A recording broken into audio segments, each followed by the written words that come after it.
ब्रह्मचर्य बहुत जोर का ये यम है। ब्रह्मचर्य के बिना जीवन मृत है, मृत जीवन। ब्रह्मचर्य अमृत है। मन, वाणी, शरीर बड़ा भारी इनका साधना में योग है। अष्ट प्रकार के मैथुनों का सर्वथा त्यागी ही ब्रह्मचारी कहा जाता है। पूज्यपाद श्री उड़िया बाबा जी महाराज मूर्तिमान ब्रह्मचर्य ही महान सामर्थ्य, परम पुरुषार्थ, भगवत प्राप्ति का प्रबल साधन है। परम सुख का, परम शांति का, परम स्मृति का, महान धृति का ये प्रधान साधन ब्रह्मचर्य है। जो इस साधन से हीन है वो मृत है, खुद देख ले। स्मृति काम नहीं, शरीर में विशेष रजोगुण का प्रभाव, भोग वासना से जलता हुआ हृदय, छल कपट, आगे चलकर शरीर पीड़ा से युक्त हो जाना, बुझा बुझा स्वभाव रहना, हृदय में एक विशेष चिंता, कल्पनात्मक भय, विषाद और पशुवत आचरण, ब्रह्मचर्यहीन जीवन। जो ब्रह्मचर्य धारण करना चाहे, भगवत मार्ग में जो चलते हैं उनके लिए तो है ही, पर जो भी परम सुख, परम आनंद और लोक में उन्नति, परलोक में परम पद, उसे ब्रह्मचर्य अवश्य धारण करना चाहिए। वैरागी के लिए नैष्ठिक ब्रह्मचर्य, आजीवन ब्रह्मचर्य। प्रवृत्ति गृहस्थ मार्ग के लिए संयम पूर्वक ब्रह्मचर्य का बर्ताव करना। जब तक पाणी ग्रहण संस्कार ना हो तब तक ब्रह्मचर्य अवश्य रहो। यदि उस समय तक ब्रह्मचर्य नहीं रहते तो तुम गृहस्थी को ठीक से नहीं चला पाओगे, वास्तविक अच्छे गृहस्थ नहीं बन सकते हो। जो तुम्हारी गृहस्थ की वृत्तियां हैं उनमें तुम सफल नहीं हो पाओगे। बेविचार व्यक्ति का सर्वनाश कर देता है। 20 वर्ष या 22 वर्ष की अवस्था तक तो सबको, जो भी बच्चे हैं उनको शिक्षा देनी चाहिए, ब्रह्मचर्य का ही पालन करें। बहुत सुंदर खेती गेहूं की लहलहाती हुई है और देहाती भाषा में उसे गलेत कहते हैं। गलेत मतलब बाली निकलने को है। अब काट लो आप, एक दाना नहीं मिलेगा, और थोड़ा रुक जाओ धैर्य पूर्वक, बाली आ जाने दो, उसमें दाना पड़ने दो और दाना पक जाने दो, तो 1 बीघा खेत में 40 मन गेहूं होगा। ऐसे ही जो आप 13-14 वर्ष की अवस्था से आपके अंदर परिवर्तन होता है, एक भोगाकर्षण होता है सबके अंदर जो इस भूमि में जन्मा है, या भगवान या भगवत प्राप्त महापुरुष कारक पुरुष, उसकी बात तो अलग है। अन्यथा जो भी जन्मा है, जहां 12, 13, 14 वर्ष की अवस्था होती है तो काम वेदना जागृत होने लगती है। मन एक अलौकिक आकर्षण, भोगाकर्षण की तरफ भागने लगता है। एक चाह होती, कोई हमारा ऐसा दोस्त हो, कोई हमारा ऐसा प्यारा हो जिसको हम अपना जीवन समर्पित करें। ऐसा होता है, एक माया का ऐसा आकर्षण होता है। इसीलिए वो पूर्व में गुरुकुल भेजा जाता था, बिल्कुल भोग विलासता से दूर, एकांत में महान ब्रह्म ऋषियों के शासन में, चाहे वो राजकुमार हो चाहे गृहस्थ बालक हो, एक ही संगत में बैठाल कर अध्यात्म विद्या के द्वारा, नियम संयम यम के द्वारा उन्हें पूर्ण किया जाता था। उनका ज्ञान पूर्ण, उनका संयम पूर्ण, विचार उनका सत्य, फिर वहां निर्णय लिया जाता था। अब मैं आजीवन नैष्ठिक ब्रह्मचारी रहकर संन्यास लूंगा, अब मैं गृहस्थ में जाऊंगा। दोनों की पद्धतियां थी। गुरुजनों को संतुष्ट करके एक विरक्त मार्ग में चले जाते, गृहस्थ मार्ग में। जो गृहस्थ मार्ग में जाते, पाणी ग्रहण हुआ, उसमें भी गुरुकुल में रहकर शिक्षा मिली है। कब, कैसे, किस विधान से हमें ब्रह्मचर्य का गृहस्थ में प्रयोग करना है। ऐसा नहीं कि मनमानी व्यभिचार प्रवृत्ति। यहां तो अब ऐसे आचरणों की बढ़ोतरी हो रही जहां शास्त्र, संयम, गुरुजनों की आज्ञा, इनका तो कोई महत्व ही नहीं रह गया है। कैसी कलयुग की विचित्र मलिन चाल।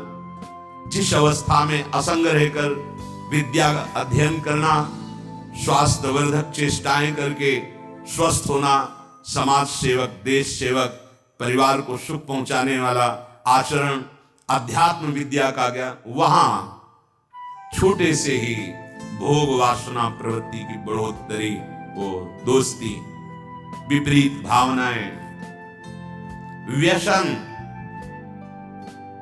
समलो भाई, सबसे हाथ जोड़ के कह रहा हूं, बहुत कीमती आपका जीवन है।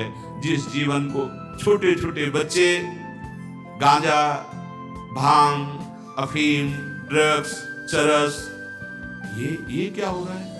अभी आपकी 20-22 वर्ष की अवस्था है, आप व्यसन में आसक्त हो गए, आप व्यभिचार में आसक्त हो गए, तो किस बुद्धि से आप देश सेवा करेंगे?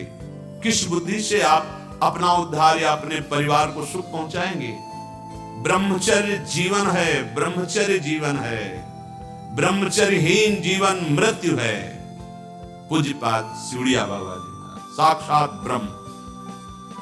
जिसको ब्रह्मचर्य धारण करना है, ध्यान देकर सुनिए।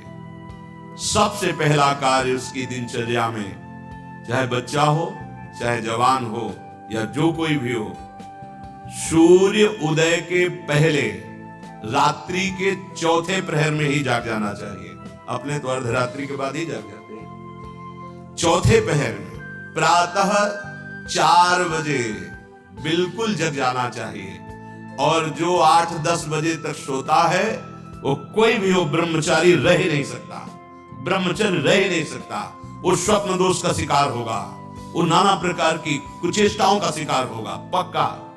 क्योंकि बुद्धि को सत्य प्रकाश की तरफ प्रेरित करने वाले भगवान भुवन भास्कर हैं। वो पधार रहे हो, आप सो रहे हो सैया पे, आपकी आयु, श्री, कीर्ति, बल सब नष्ट होगा।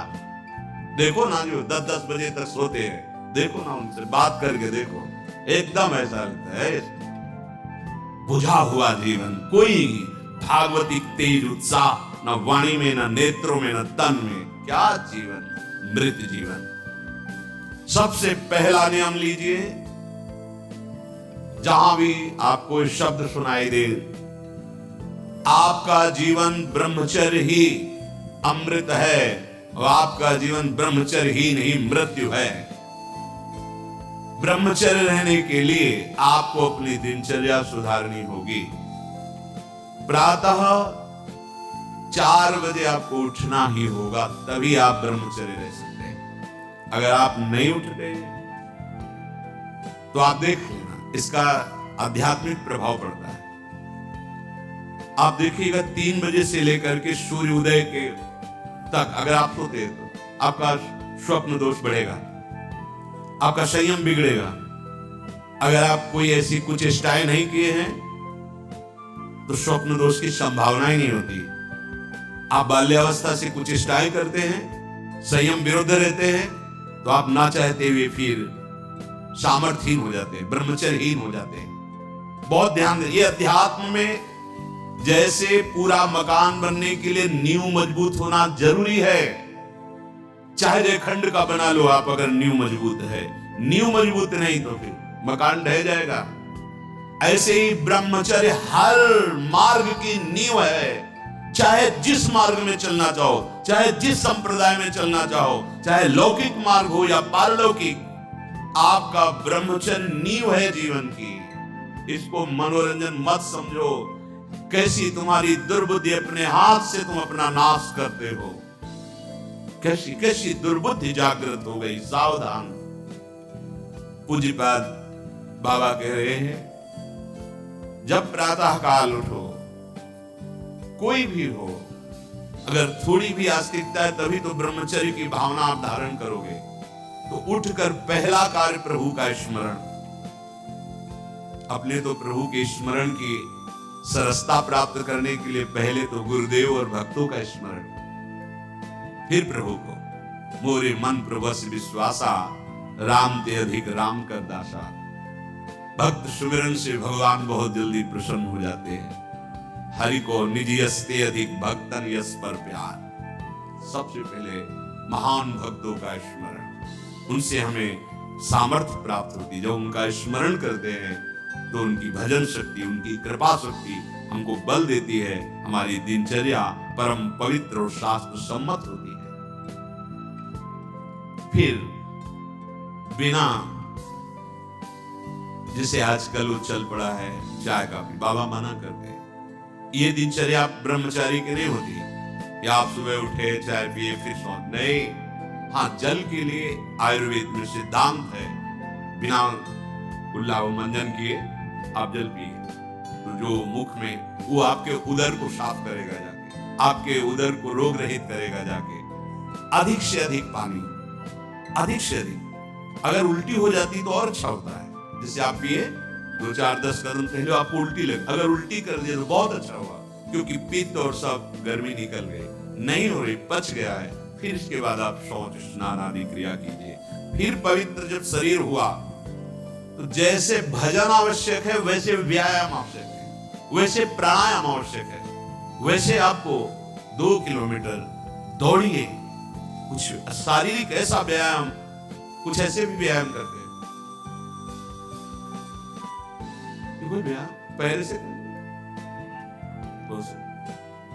ये कोई व्यायाम का मतलब पसीना निकले शरीर से, आपके शरीर पर 1-2 किलोमीटर दौड़िए। ब्रह्मचारी बनना है तो ब्रह्मचर्य पचाने के लिए भी तो चाहिए ना।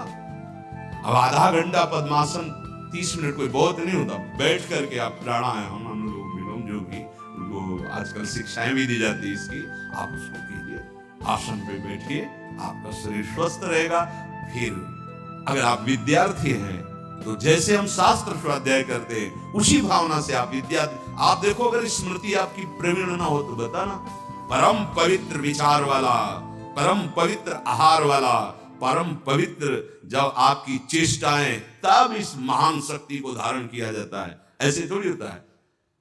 बड़े बड़े महापुरुषों से मिल मिलकर रो रो कर प्रार्थना करके आप बताइए, उपाय बताइए जिससे हम अपने साधन संयम को नियमित संयम में रख सके, ऐसे भाव से चल सके। आपको तो बिना किसी प्रयास के सुनने को मिल रहा है महापुरुषों की बातें, बिल्कुल समझ, आप रह के देखिएगा, एक नवीन उत्साह। और हारिएगा नहीं, आपने यदि गलत संस्कार बना लिए तो हारिए मत। कुछ समय तक बिना चाहे वो अभ्यास आपको गिराएगा, लेकिन आप बिल्कुल नियम संयम में दृढ़ रहिए, धीरे धीरे शांत हो जाएगा। ये आप धीरे धीरे शांत हो जाएगा।